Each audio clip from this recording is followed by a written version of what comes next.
नमस्कार दोस्तों, स्वागत है आप सभी का। जैसा कि आप सब जानते हैं कि इसराइल से बहुत ही भयानक तस्वीरें निकल के आ रही हैं। इसराइल के ऊपर हमास के आतंकियों ने 5,000 से ज़्यादा रॉकेट से हमला किया है और वहाँ पे कई हमास के आतंकवादी इसराइल की टेरिटरीज़ में एंटर भी हो चुके हैं। वहाँ वो सिविलियंस को मार रहे हैं, लड़कियों को अगवा कर रहे हैं। इस प्रकार की बहुत सी तस्वीरें और वीडियोज़ हमें वहाँ से देखने को मिल रही हैं जो दिल दहला दे रही हैं। तो आज इस वीडियो में हम इस पूरे टॉपिक को कवर करेंगे। हम देखेंगे कि ये 5,000 रॉकेट्स हमास ने इसराइल पर क्यों दागे, हमास है क्या, इसराइल ने इस पूरे टेररिस्ट अटैक के खिलाफ कौन सा ऑपरेशन शुरू किया है और इसके क्या इम्पैक्ट्स होने वाले हैं पूरी दुनिया के लिए और स्पेसिफिकली भारत के लिए। तो आप इस वीडियो को अंत तक देखिएगा। करंट अफेयर पर्सपेक्टिव से काफ़ी इंपॉर्टेंट वीडियो है। अगर आप चैनल पर नए हो तो चैनल को सब्सक्राइब अवश्य करिएगा और politics, economy, GK, geography, science, environment and ecology की तमाम वीडियोज़ को देखने के लिए एक बार हमारी प्लेलिस्ट को जरूर चेक करिएगा। चलिए शुरुआत करते हैं। देखिए, पैलेस्टीन में एक आर्म ग्रुप है जिसका नाम है हमास। हमास ने ऑपरेशन अल अक्सा फ्लड शुरू किया। ये दो ऑपरेशंस होंगे, एक जो पैलेस्टीन की आर्म ग्रुप हमास ने किया और दूसरा जो इसराइल ने शुरू किया। इन दोनों ऑपरेशंस को ध्यान में रखिएगा। ऑपरेशन अल अक्सा फ्लड हमास ने शुरू किया है। अल अक्सा जो है वो बेसिकली एक मस्जिद है, एक मॉस्क है। इसमें 5,000 रॉकेट्स हमास ने इसराइल की तरफ दागे हैं और काफ़ी नुकसान इससे वहां पर देखने को मिल रहा है। इसराइल ने कंफर्म किया है कि जो ग्रुप फाइटर्स हैं वो हमारी टेरिटरी में एंटर हुए हैं। ये जो अटैक है ये लैंड, सी, एयर हर जगह से हुआ है। अब ज़रा यहाँ मैप में ध्यान से देखिए, ये जो ऑरेंज कलर का है ये है इसराइल। इसके ऊपर ये जो ग्रीन कलर का तुम्हें दिख रहा है ये है वेस्ट बैंक। बगल में आइए, ब्लू कलर में जॉर्डन है, ऊपर सीरिया है और यहाँ नीचे जो रेड कलर में आपको दिख रहा है ये है इजिप्ट। ये है मैप। अब यहाँ पे ये जो तुम्हें ब्लू कलर का दिख रहा है ये है गाज़ा स्ट्रिप या गाज़ा पट्टी। हमास के आतंकियों ने इसराइल के खिलाफ इसी गाज़ा पट्टी से हमला किया। अब क्योंकि गाज़ा पट्टी से ही मुख्यतः ये हमले हमास के द्वारा किए गए, इसलिए इसराइल इसी गाज़ा पट्टी में जो हमास के आतंकियों के ठिकाने हैं उन पर अभी हमले कर रहा है और इस ऑपरेशन को इसराइल ने नाम दिया है ऑपरेशन आयरन स्वॉर्ड्स। तो ये आपने ध्यान रखना है कि ऑपरेशन अल अक्सा फ्लड हमास के आतंकियों के द्वारा जो ऑपरेशन हुआ, जो रॉकेट दागे गए, उसका नाम है और इसके बदले में इसराइल ने जो रिटेलिएशन में ऑपरेशन शुरू किया उसका नाम है ऑपरेशन आयरन स्वॉर्ड्स। अभी यहाँ पे देखिए कि ये जो टेररिस्ट अटैक है ये हुआ कब। देखिए, ज्यूस का एक फेस्टिवल होता है जिसका नाम है सुकोत। इसको फीस्ट ऑफ टैबरनैकल्स भी कहते हैं।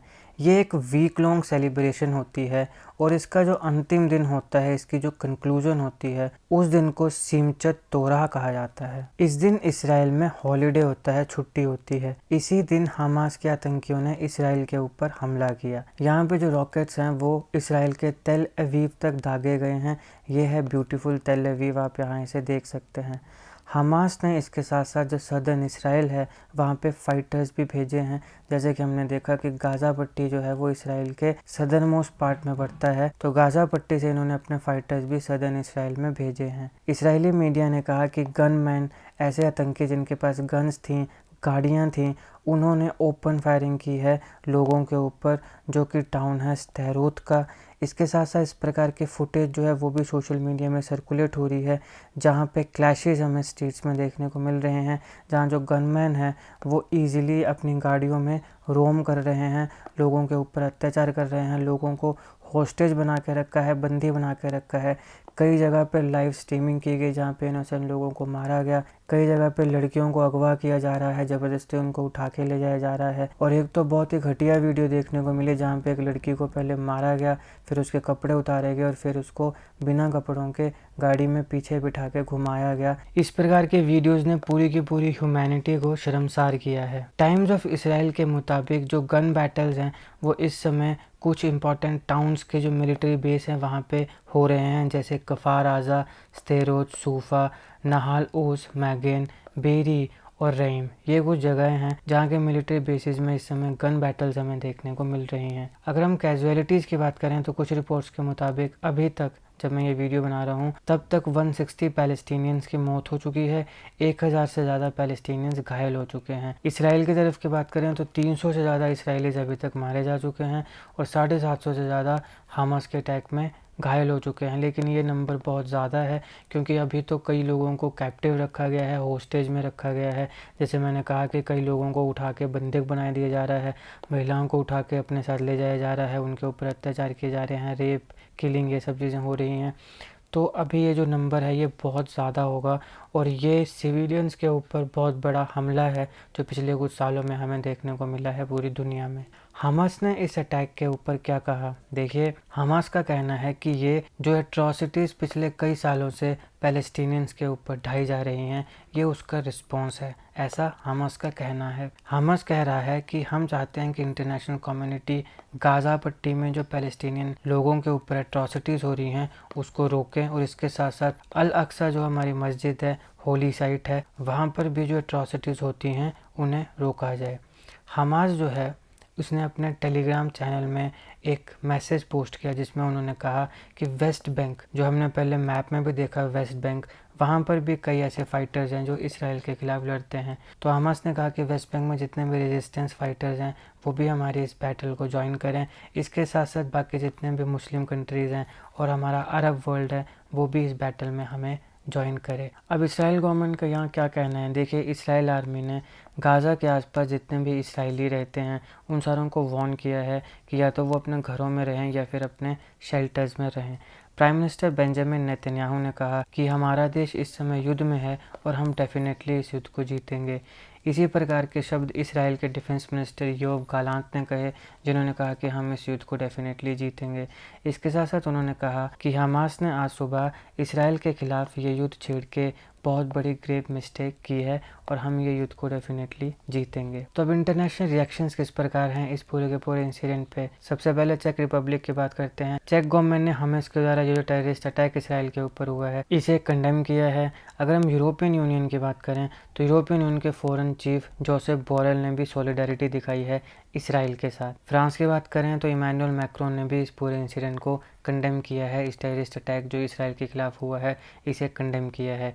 इसी प्रकार से यूके के जो प्राइम मिनिस्टर हैं ऋषि सुनाक, उन्होंने भी इस Hamas terrorist attack against Israeli citizens इसको कंडेम किया है। और अब बात करते हैं भारत की। देखिए, भारत हमेशा से इसराइल और पैलेस्टीन का जो कन्फ्लिक्ट है उसमें न्यूट्रल रहा, क्योंकि हम नहीं चाहते कि हमारे रिश्ते इसराइल के साथ भी बिगड़ें, हम नहीं चाहते हमारे रिश्ते पैलेस्टीन के साथ भी बिगड़ें, क्योंकि पैलेस्टीन के साथ रिश्ते बिगड़ने का मतलब है मिडिल ईस्ट के साथ रिश्ते बिगाड़ना, और यहाँ पे हमारा बहुत बड़ा बिजनेस है।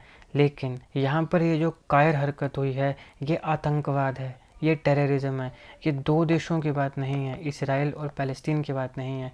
ये इसराइल एक स्टेट और टेररिस्ट ऑर्गेनाइजेशंस की बात है कि आतंकवादियों ने इसराइल के जो सिटीजन्स हैं उनके खिलाफ जिहाद किया है, मतलब उनके मुताबिक ये जिहाद है और ये इनोसेंट लोगों को मारा गया है। इसलिए हमारे देश के प्रधानमंत्री नरेंद्र मोदी जी ने भी अपनी सॉलिडारिटी जो है वो इसराइल के लोगों के साथ दिखाई है और ये जो टेररिस्ट अटैक हुआ है इसको क्रिटिसाइज़ किया है। उन्होंने कहा है कि deeply shocked by the news of terrorist attacks in Israel, जो टेररिस्ट अटैक इसराइल के ऊपर हो रहे हैं इससे मैं स्तब्ध हूँ। Our thoughts and prayers are with the innocent victims and their families. We stand in solidarity with Israel at this difficult hour.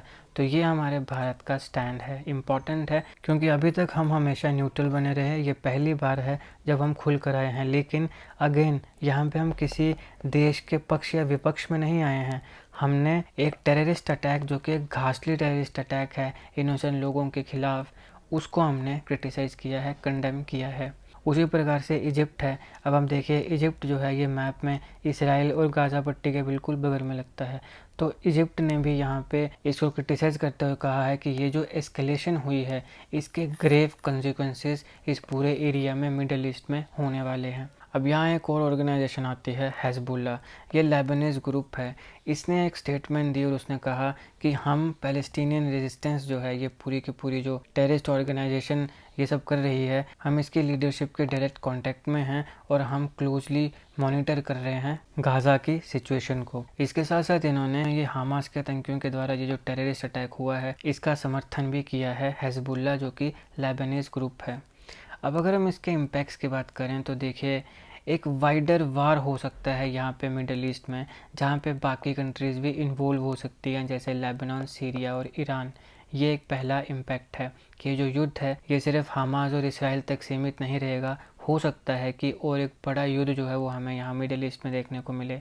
इसके साथ साथ यहाँ पे इंस्टेबिलिटी इंक्रीज़ होगी, ऑब्वियसली रीजन में वायलेंस बढ़ेगी, जिसकी वजह से जो टेररिज्म है उसके लिए ब्रीडिंग ग्राउंड बनेगा। जहाँ पर भी इंस्टेबिलिटी बनती है वहाँ पे टेररिज्म का ब्रीडिंग ग्राउंड बनता है, क्योंकि वहाँ पे लोगों को भड़काना काफ़ी ईजी हो जाता है। इसके साथ साथ ग्लोबल इकोनॉमी के ऊपर एक नेगेटिव इम्पैक्ट पड़ेगा, क्योंकि ऑयल सप्लाई और अदर जो ट्रेड रूट्स हैं उनमें भी डिसरप्शंस हमें यहाँ देखने को मिलेंगी। अगर हम स्पेसिफिकली भारत की बात करें तो भारत में भी इसके काफ़ी नुकसान हमें देखने को मिलेंगे। सबसे पहले तो एनर्जी सप्लाई जो है उसमें डिसरप्शन हमें देखने को मिलेगी, क्योंकि इसराइल मेजर सप्लायर है ऑयल और गैस का भारत में। दूसरा है कि इन सब चीज़ों से नेगेटिव इम्पैक्ट पड़ेगा भारत का जो ट्रेड है मिडिल ईस्ट के साथ। तीसरा कि इसकी वजह से भारत में भी रेडिकलाइजेशन और टेररिज्म जो है वो इंक्रीज़ होगा, क्योंकि जब मिडिल ईस्ट में इस प्रकार के कन्फ्लिक्ट हमें देखने को मिलेंगे तो जो हमारे यहाँ पे एक्सट्रीमिस्ट ग्रुप्स हैं उन्हें भी इंस्पिरेशन मिलेगी। हमारे भारत में भी काफ़ी ऐसे एक्सट्रीमिस्ट ग्रुप्स हैं जो भारत से आज़ादी चाहते हैं। हमारे बगल में पाकिस्तान है, वहाँ पे तो न जाने कितनी टेररिस्ट आउटफिट्स हैं, कितने ऐसे लोग हैं जो भारत के खून के प्यासे बने हुए हैं। बेसिकली जो हिंदुओं के खून के प्यासे हैं, यहाँ पे वो हिंदुओं को मारना चाहते हैं, गज़वा हिंद करना चाहते हैं और यहाँ पे इस्लामिक रिपब्लिक की स्थापना करना चाहते हैं। आपके पास जैश-ए मोहम्मद है, लश्कर-ए-तोयबा है, वहाँ पे कुछ तालिबान के लोग हैं जो भारत के खिलाफ लड़ते हैं, लड़ना चाहते हैं। इस प्रकार के न जाने कितनी टेररिस्ट ऑर्गेनाइजेशंस वहाँ पे ऑलरेडी उपलब्ध हैं। तो अभी यहाँ पे जब मिडिल ईस्ट में इस प्रकार के कन्फ्लिक्ट होंगे तो इससे इंस्पिरेशन मिलेगी एक्सट्रीमिस्ट ग्रुप्स को, और इससे हो सकता है कि भारत में भी रेडिकलाइजेशन और टेररिज्म इंक्रीज़ हो। अब हम यहाँ पे बार बार बात कर रहे हैं हमास हमास हमास, तो बेसिकली हमास है क्या? ये है हमास का झंडा। हमास जो है वो इस्लामिक रेजिस्टेंस मूवमेंट है। अब रेजिस्टेंस यहाँ पे शब्द इसलिए यूज़ किया गया क्योंकि ये ऐसा मानता है कि इसराइल ने ज़बरदस्ती अल-अक्सा या और जो इस प्रकार के एरियाज़ हैं उन पे कब्ज़ा किया है और हम उन्हें रेजिस्ट करेंगे। तो ये इस्लामिक रेजिस्टेंस मूवमेंट है जिसको इस्टेब्लिश किया गया 1987 में। अब यहाँ जब ये शब्द का प्रयोग करता है रेजिस्टेंस, तो ये भूल जाता है कि इसराइल के जो ज्यूज़ हैं उन बेचारों को हर जगह मारा गया है। हिटलर के द्वारा इनका नरसंहार हुआ, मुस्लिम्स के द्वारा इनका नरसंहार पहले हुआ है। इनके पास कहीं और जगह जाने के लिए नहीं है, इसलिए इसराइल एक छोटा सा देश इनके पास है जहाँ पे ये लोग रह रहे हैं, जिसको ये अपनी मदरलैंड कहते हैं। तो तुम एक जगह तो इनको दे सकते हो। इन सारी चीज़ों के पीछे एक रेजिस्टेंस या ये सब चीज़ें नहीं हैं, बेसिकली इसके पीछे हेट है। क्योंकि अगर ये रेजिस्टेंस होती, मान लो ये रेजिस्टेंस होती, तो आप सिविलियंस के ऊपर हमला नहीं करते, आप इसराइल के जो आर्मी है, आर्मी बेस कैंप्स हैं, इनके ऊपर हमला करते। लेकिन आप तो सिविलियंस को मार रहे हो, इनोसेंट सिविलियंस को आपने हॉस्टेज बना के रखा है, इनोसेंट सिविलियंस को आप पकड़ के मार रहे हो, लड़कियों को आप उठा के अपने साथ ले जा रहे हो, और कई उस प्रकार की और चीज़ें हमने वीडियोज़ देखी जो दिल दहला देने वाली हैं। तो इस प्रकार की जब तुम हरकतें कर रहे हो तो ये रेजिस्टेंस से ज़्यादा हेट लग रहा है, नफ़रत लग रही है। तो ये इस्लामिक रेजिस्टेंस मूवमेंट है, ऐसा हमास कहती है, जिसको 1987 में इस्टेब्लिश किया गया था। फिर धीरे धीरे इसने जो इस्लामिस्ट प्रिंसिपल हैं मुस्लिम ब्रदरहुड के, ये है उसका लोगो मुस्लिम ब्रदरहुड, इसके साथ अपने आप को अलाइन किया। मुस्लिम ब्रदरहुड एक और ऑर्गेनाइजेशन है जिसको 1920s में इजिप्ट में बनाया गया था। अब ये जो हमास है इसे पूरी सपोर्ट है ईरान से, जहाँ पे मैक्सिमम शिया मुस्लिम्स हैं। तो मुस्लिम्स में भी बहुत ज़्यादा अलग अलग धड़े होते हैं, जिसमें दो मुख्य होते हैं, एक होता है सुन्नी, एक होता है शिया। बाकी और भी बहुत होते हैं लेकिन ये दो मुख्य हैं। तो ये ईरान जो है यहाँ पे मैक्सिमम शिया हैं, तो शियट ईरान का काफ़ी सपोर्ट हमास के पास है। अब यहाँ एक व्यक्ति आता है महमूद अब्बास, ध्यान से देखिएगा। महमूद अब्बास जो है वो फतह मूवमेंट और पैलेस्टीन लिबरेशन ऑर्गेनाइजेशन, इन दोनों का लीडर रहा है। ये जो पैलेस्टीन लिबरेशन ऑर्गेनाइजेशन है, इसके और हमास के बीच में थोड़ी बहुत ऊपर नीचे चीज़ें चलती रहती हैं, और ऑब्वियसली इसके पीछे इलेक्शन है, इसके पीछे पावर है। अभी यहाँ पे बात यह है कि ये जो पैलेस्टीन लिबरेशन ऑर्गेनाइजेशन है, इसने इसराइल के साथ एक समझौता किया, उसका नाम था ओस्लो पीस एग्रीमेंट। यहाँ पे मैं इसकी बात क्यों कर रहा हूँ, इसलिए क्योंकि ये जो हमास है ये इस ओस्लो पीस एग्रीमेंट के खिलाफ है, स्ट्रांगली ये इसे अपोज करता है। और ये इस एग्रीमेंट को क्या, ये इसराइल की स्टेट के एग्जिस्टेंस के एक्नॉलेजमेंट को ही रिजेक्ट करता है, ये इसराइल की एग्जिस्टेंस को ही नकारता है। ये है हमास की आइडियोलॉजी। हमास जो है उसका एक आर्म्ड फैक्शन है जिसको बोलते हैं इज़ अल दीन अल कसम ब्रिगेड्स।